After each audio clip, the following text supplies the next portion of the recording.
Hi, welcome to the Gamesplainer. I'm Jeff the Gamesplainer, and today I'm gamesplaining Aztec. So if you have watched the Gamesplanation, you'll have an idea of how Aztec runs. I'm going to have a playthrough of part of the game. It's set up for 3 players.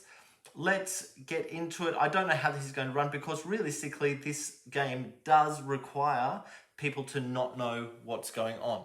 So let's see what happens anyway. So the very first thing that happens is each person has a look at their card and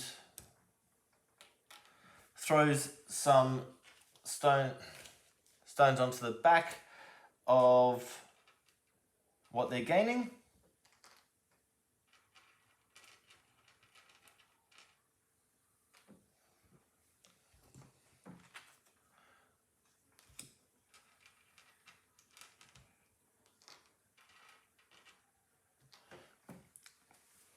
Okay. So they've done that now. Each person is going to select one of the other players and say if they think the other player is lying or telling the truth. She thinks that that one's lying. Both of them are going to place on this person. We then go in turn order to see what everyone's doing. So this player was actually telling the truth. So she adds the jewels to her stash. She gives one of her cursed stones to players that said she was lying. Each player that believed her gets to remove a stone from their stash. If there were 2 people who accused her, she would gain a card, but there was only 1.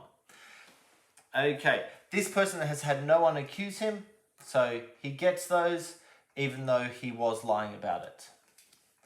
Those cards, by the way, just come out to a discard pile. You don't need to hang on to them. And then this player has grabbed 1 more red than was available. So they just take what was on the card. The player that accused her of lying gives her a cursed stone. If there were 2 players that accused her of lying, they would both gain a card, but there was only the 1. So we then move on. It's that easy. What now happens is we have a look at who has how many gems. So blue, there are 3 on each of these boards, so no one touches the blue gem. Red, there are 3 over here, which means this player gets the red gem because there's only 1 there. Yellow, there's 2 there, so he gets the cursed gem as well. We then put 3 more gems onto those spots and we set up for the next round. This player will be first player. Okay, everyone selected what's on their cards and we select other players to tell them they're lying or not lying, and I think both of them are going to put at her and this one's going to go here. Okay, this is first player, so he reveals first and he has 3 yellows and a red.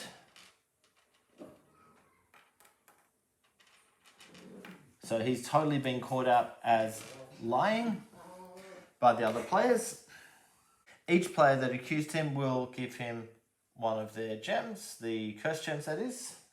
At least 2 of them have accused him, so they both get artifact cards. So this player takes 3 from the top. So she could make each opponent take one of her cursed gems. She could get 5 points for having the most red, or she could go after pairs of blue. And she thinks at the moment it's actually probably worth her while to play that card.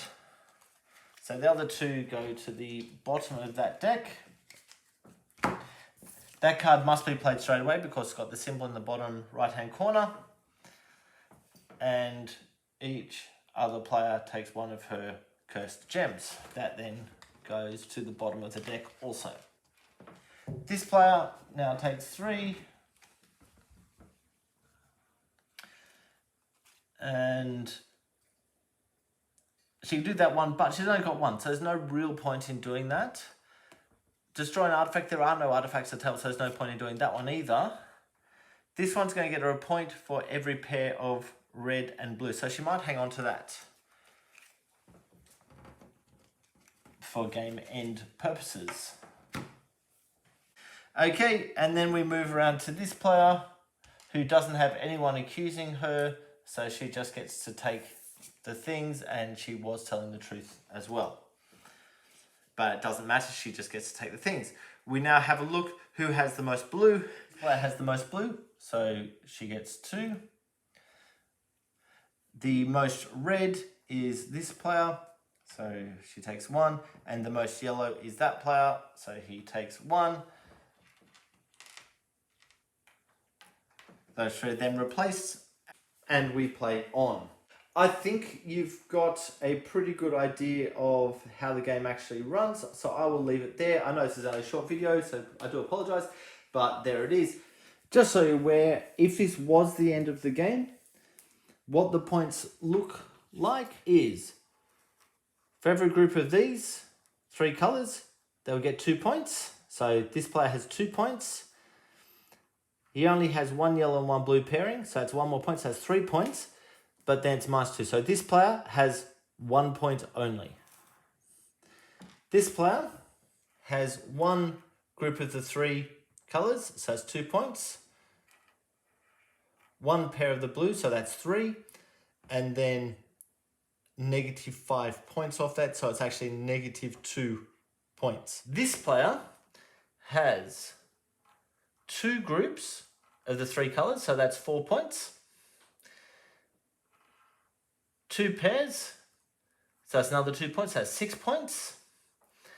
And 3 of these, so it's another 3 points, so that's 9 points. -2, that's 7 points. So this is the winning player at the moment. Obviously, that's only playing 2 rounds, not 5, but there you have it, and you can see how the scoring works. If you have any comments or suggestions, please write them below. If you have any games that you would like to be Gamesplayed, please shoot me an email to thegamesplainer@gmail.com. Follow me on Instagram and Twitter @thegamesplainer to keep up to date with the games that I'm playing. Subscribe to my videos to keep up to date with the games that I'm gamesplaining. And until next time, enjoy gaming.